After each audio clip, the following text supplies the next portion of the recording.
A quiet family home in Colorado, its doors locked, windows intact. But inside, an unsettling scene unfolds. A mother and her child have vanished without a trace, leaving behind a picture that feels too controlled, too deliberate. How can a seemingly ordinary day end in one of the state's most baffling disappearances? Before we get started, let me ask you, if you arrived at home and noticed signs that a loved one was missing under suspicious circumstances, what would catch your eye first? Would you trust those instincts? Share your thoughts below as we explore this mysterious case. It was a peaceful November morning in Grand Junction, Colorado. Life was calm until it wasn't. Inside a well-kept two-story home, a mother and child had disappeared. The bed showed signs of disturbance, and a jewelry box lay open, its contents scattered on the floor. But there were no signs of forced entry, no broken windows, and no calls for help, only silence. By 4:20 p.m., a shaken man named Michael Blagg called 911. He said he had just come home from work. What the investigation would reveal over the following months raised a troubling question. Was the threat ever outside the house at all? In late 2001, the peaceful streets of Grand Junction, a quiet city near Denver, were disrupted by this distressing call. Michael Blagg, a 38-year-old Navy veteran turned production manager, had built what many thought was an ideal life with his wife Jennifer and their 6-year-old daughter Abby. But that November afternoon, the illusion shattered. Michael's voice, reportedly trembling, described returning to a home splattered with blood, belongings scattered and no sign of Jennifer or Abby. Police arrived swiftly, cautious and prepared, but found no intruder. As they searched room to room, something felt off. The master bedroom had a large blood stain on the bed.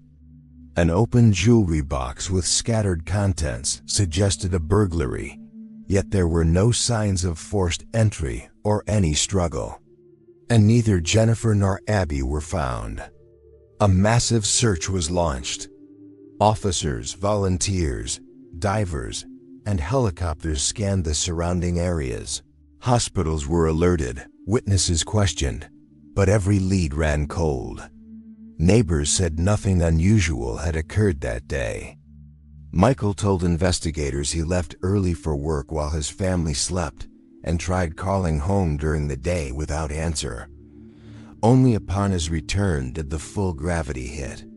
Initially, a home invasion or robbery was suspected, but inconsistencies soon emerged. The blood was confined to the bedroom. There were no trails or smears through the house. The home felt unusually clean. Blood drops found in Jennifer's minivan raised more questions.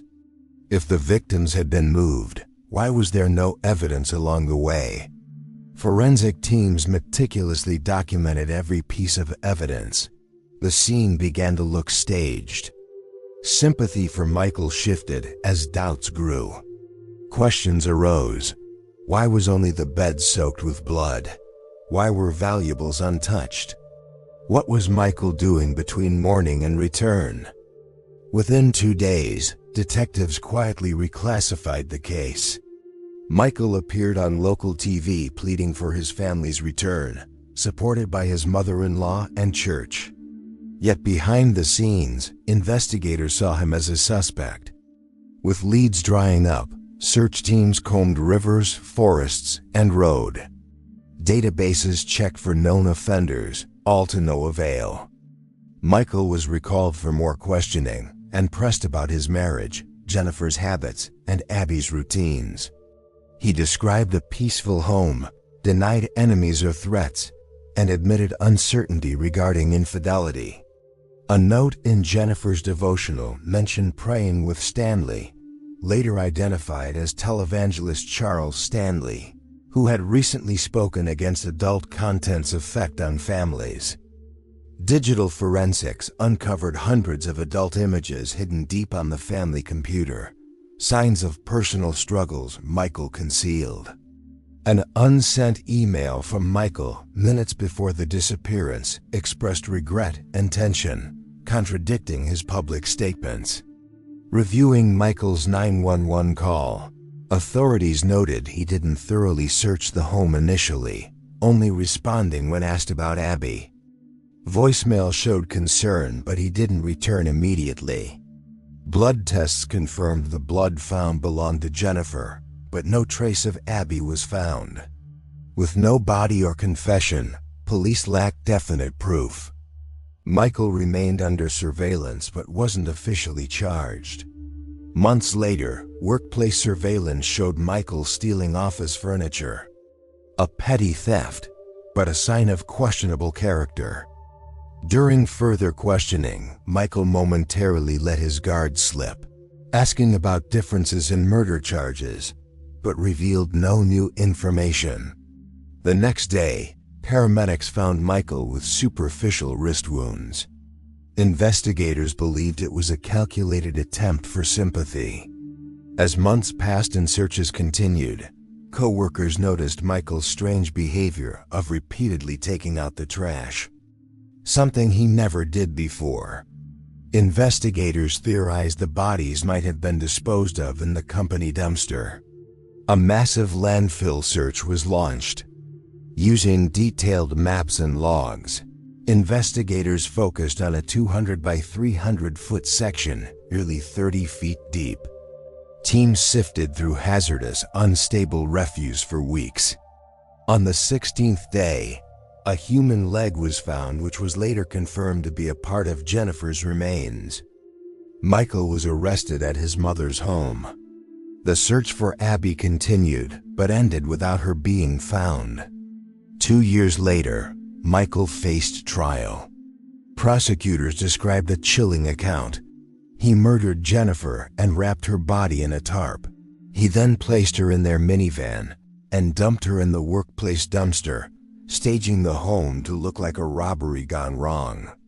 Though the defense argued lack of direct evidence, the jury convicted Michael of first-degree murder, theft, and cover-up. He was sentenced to life without parole. Abby remains missing to this day, her fate unknown. Years later, Michael's conviction was overturned due to a juror's undisclosed trauma, triggering a retrial resulting in conviction again.